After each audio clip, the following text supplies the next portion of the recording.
So back to the transcripts. Let's get to this.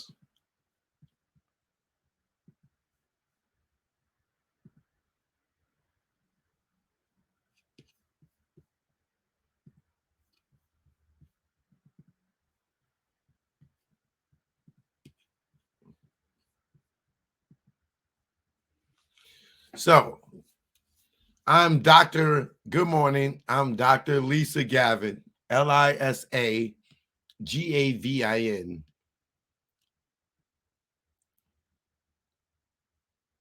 Doctor, how are you employed? I am a forensic pathologist. What is it? Pathologist? I'm going to have to look that word up. Pathologist. Pathologist. Let's see. Pathologist.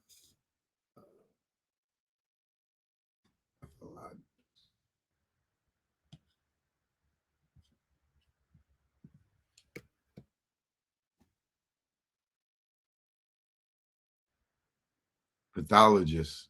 Oops. I know that word. A scientist who studies the causes and effects of diseases, especially one who examines laboratory samples of body tissue for diagnosis and forensic purposes. Pathologist. I am a forensic pathologist, medical examiner here in Clark County. How long have you been a forensic pathologist? A little over 13 years, going to 14 soon. And how long have you been in Clark County? The same. Can you generally describe your education background and licensing? Is that a question? Can I? Yes. How about will you? Yes, yes. I went to medical school at the University of Connecticut School of Medicine. I did a pathology, pathi,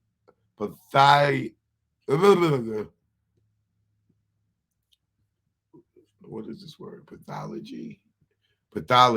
That's what it is. Pathology. Pathology residency at Hartford's Hospital in Connecticut. I did a surgical pathology fellowship at Hartford Hospital in Connecticut. I did a forensic pathology fellowship at the office of the medical investigator in New Mexico. And then I came here to Clark County. I have a medical license to practice here in the state of Nevada, and I am a board certified anatomic. What is this word? Anatomic and I don't know.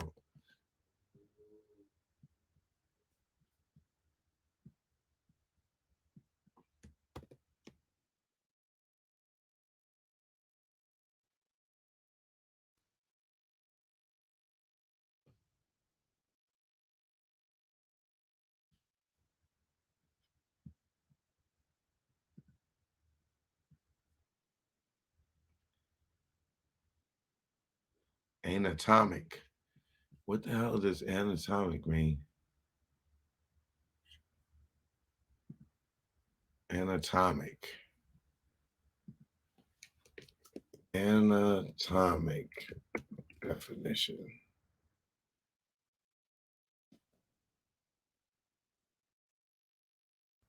Relating to bodily structure. Okay. And I'm a board certified in anatomic pathology and forensic pathology. I'm going to imagine that you didn't hold certainly didn't have a license to practice medicine in the state of Nevada in 1996. Correct. Okay. Since you've been at the medical examiner's office, did you learn of a former medical examiner by the name of Dr. Jordan? Yes.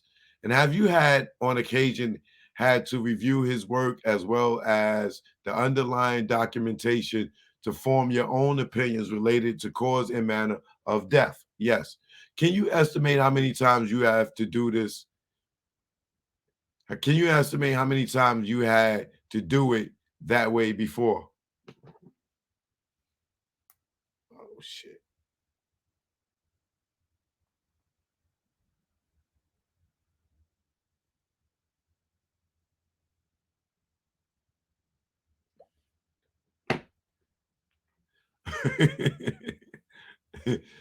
Don's crazy. can, can you estimate how many times you have to do? You have. I'm sorry, I got a text that made me laugh. Uh, can you estimate how many times you had to do it that way before? Probably it would estimate to 2 dozen or so. Okay, so I'm going to direct your attention to an autopsy which was conducted on an individual that was identified as Tupac Shakur, aka Lizane Crooks. Were you asked to review certain documentation of photography in order to form your own opinion as to the cause and manner of the death of Mr. Shakur? Yes. Okay, let's talk about what you had. Did you have report? Did you have a report from an investigator that had responded to the hospital when Mr. Shakur died? Yes.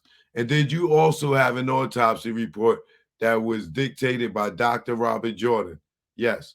Now, back in 1996, did the medical examiner's office document their autopsies with photographs in the same way that they do today? No.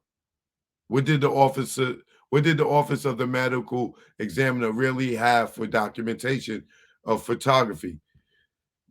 They did a combination either Polaroids or they actually had film in the cameras at the time. Based upon that, did I supply you well, basically a link to the Las Vegas Metropolitan Police Department's crime scene analyst photographs from the autopsy? Yes. And did you have an opportunity to review all of those? Yes. After reviewing all of those, were you able to form an opinion as to cause and manner of death? Yes. So I'm going to go through a few of these exhibits that somebody else already laid the foundation for. This is the grand jury exhibit number 9. Is this one of the photographs that you were able to look at during the course of your forming your opinion? Yes. And essentially, this was an overall photograph of Mr. Shakur on September 13th, 1996. Correct. Did you learn during the course of your review of this that he had actually been shot or injured 7 days before? Yes. And that he had a medical intervention, and there's evidence in this photograph of substantial medical intervention. Yes. So let's move on to during the course of your review. I want to start with the top down. Essentially, there was some pretty obvious medical intervention, but was there a gunshot wound to the chest? Yes. And can you see generally where that gunshot wound is identified here in photograph number 10? Yes. Can you actually, can you actually, I have a little toy for you. There's a pointer. Can you point out for us generally the area where the entrance wound was? Yes. It's here on the right lateral aspect of the chest near the axilla. I believe that's the word. Okay. And did you learn the path of that particular wound? Yes. And where did it go? That wound entered the chest cavity, damaged the right lung, and then ended up just in the anterior aspect of the chest beneath the sternal notch. The sternal notch is right where you can feel the top of your chest and the midline, kind of where your clavicle and your collarbones come together, and that's your sternal notch. And so underneath that is where the projectile, and so underneath that is where the projectile was recovered. This one was recovered during the autopsy procedure. Okay, so and so the other items we see here, the large stitching, the stitching down the stomach, as well as the stitching over here. All that appears to be medical intervention, correct? I mean, medical intervention, correct. Let's move on to grand jury exhibit number 11. There's several ones for the hands. So I'm just going to go top down. There appears to be 2 injuries on the buttocks flank area of Mr. Shakur, correct? Yes. Let's talk about the lower one. Based on your review, what did that appear to you to be? This is an abrasion area, and this does not penetrate into the body. There's no evidence of that within the photographs or within the autopsy report. So this is something struck that area and caused a scrape into the skin that you can see here. Do you have an opinion as to what that is? It could be, it could possibly be a fragment of a projectile or projectile itself. It could also possibly be uh, be an intermediary object. I think that's the word. Intermediary. Intermediary. Let me check that.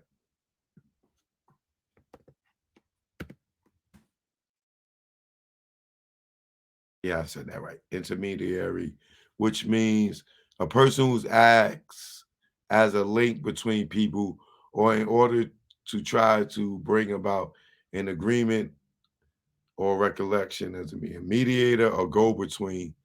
It's a go between in this situation. It could also be a possible. It could also possibly be an intermediary object. An intermediary object often occurs if, like, a gunfire goes between an object and the individual or target that it is struck. So, for example, if the gunfire occurs through an automobile, there may be fragments of an automobile that end up hitting into the individual after the bullet or projectile has hit the car.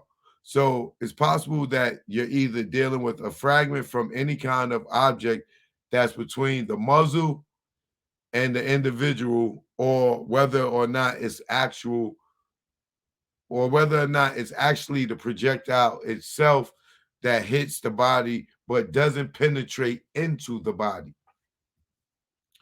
And then right kind of in the center of the screen on his right flank, on Mr. Shakur's right flank, there's a fairly large injury of some sort.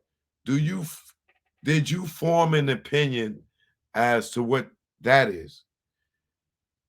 That is his right thigh. Right thigh? Yeah. You said flank, and this is his right thigh. So on the lateral aspect of his right thigh is an entrance gunshot wound. Can you tell me the path of that wound? Yes. This gunshot wound then perforates into the thigh and then goes upwards into the abdominal cavity. Injures several injures several of the small intestines and then comes to the rest in the interior abdominal wall. This projectile is removed during the surgery and is documented as being removed from the surgery. So this one was removed during the surgery. The one that was at the sternal notch was still present at the time of the autopsy. Correct. And then, well, you can see a little bit here. I'm going to move on to grand jury exhibit number 12. And on his right hand, did there appear to be an injury? Yes. And did you form an opinion as to what that was? Yes. He has a through and through gunshot wound of his kind of a third or fourth finger, depending on whether you count the thumb as the first. And this is a through and through gunshot wound in his in this finger. So it appears that Mr. Shakur had two penetrating gunshot wounds and one perforating gunshot wound. Correct. Damn, Pac got hit up fucking a lot of times, man. Correct. And based upon your review of the records of the Clark County's coroner's office, as well as the photographs in this, did you form an opinion as to the cause of the death of Mr. Shakur? Yes. What was that? He died of multiple gunshot wounds. And did you have an opinion as to the manner of the death? Yes. And what was that? Homicide.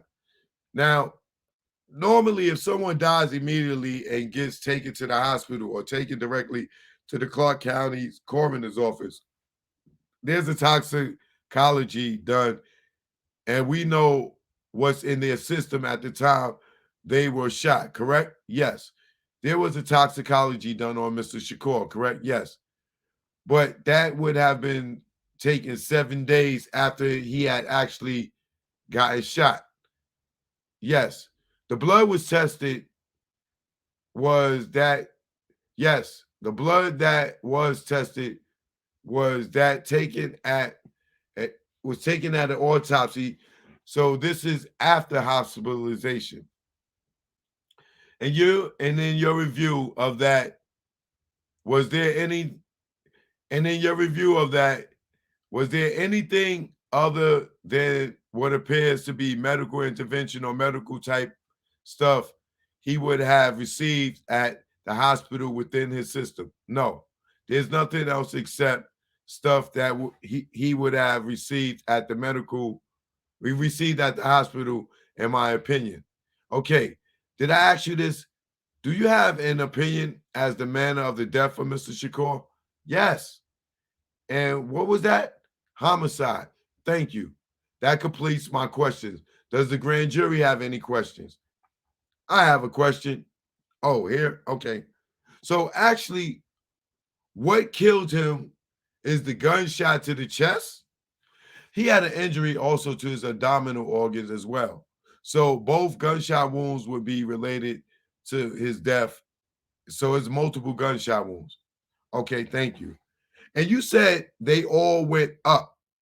Trajectory was going up instead of sideways, correct? The trajectory, he got shot here, and you said it was up here.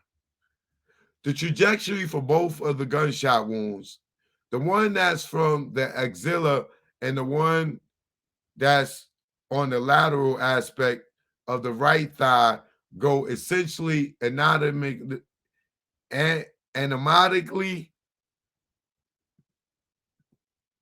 Is that the word? Anatomically? Let's see.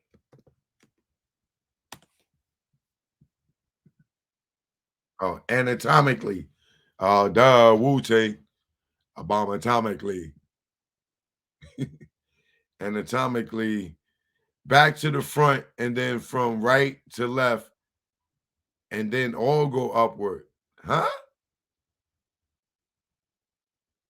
The trajectory for both of those gunshot wounds, the one that's from the axilla and the one that's on the lateral aspect of the right thigh, go essentially anatomically back to the front, and then from the right to the left, and then all go upward.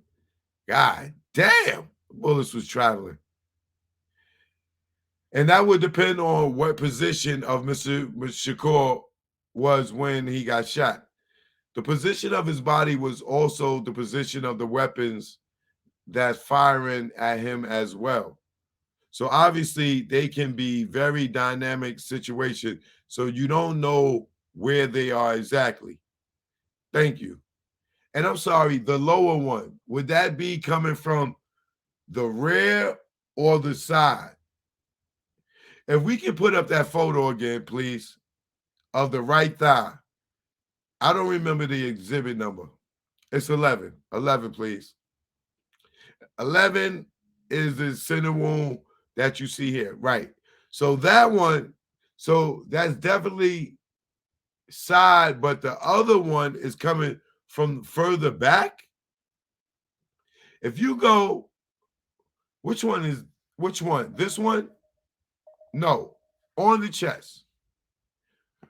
which I think is your second exhibit. I don't remember the one of that one, the number of that one. This one, yes. So in this, okay, so just slightly back from then, because you also see in this one the right lateral aspect of the right thigh in this one, and you can see that there's almost a line with each of the which each other on the body for where the one near the axilla is relative to the one that's on the thigh. So in terms of the body anatomical location, that's why I just was trying to that's what I was just trying to get is, yeah, where they are relative to each other is kind of almost pretty straight in line with each other, and they both have similar trajectory through the body. Okay, thank you. On this one, it's kind of entered here, like under the arm, sort of here. Yes. Okay. That's the one. Okay, that one that's underneath the scar or the stitching. That one, what caused that? Is that all related? Those three things, are they all three related? No, they're not. So you can see the staples that are going underneath the right nipple. Right. And then just below that is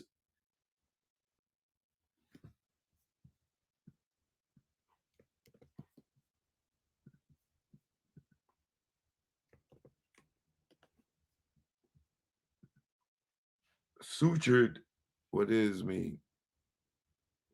Sutured, stitched up with a structure. Okay. And then just below that is a sutured area, a stitched up area. That was a chest tube. Oh, okay. It wasn't they sutured the chest tube. They sutured the chest. They sutured the chest tube site. It was due to medical intervention. Yes, medical intervention. Yes, cool. Okay. Because they had gone in there, they had to evacuate almost 2 liters worth of blood.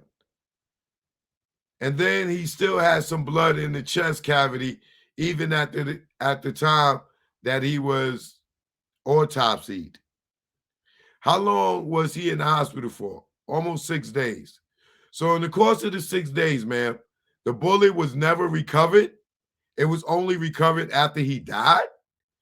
The bullet that was from the thigh was recovered in the abdomen when they did that abdomen surgery. God damn, bro.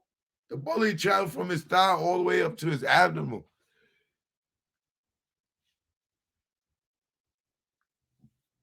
Pac definitely was trying to jump in the back seat or move it for that bullet to be traveling that much. And the bullet that was in the sternus notch, they didn't recover because that bullet, I believe, my impression would be that they're trying to keep him stabilized. And they had taken his lung out. The right lung had been removed because it was injured. And then they had tied everything off and they tried to stabilize him so they didn't go digging, if you will, to retrieve the projectile. Okay, thank you. Any more questions?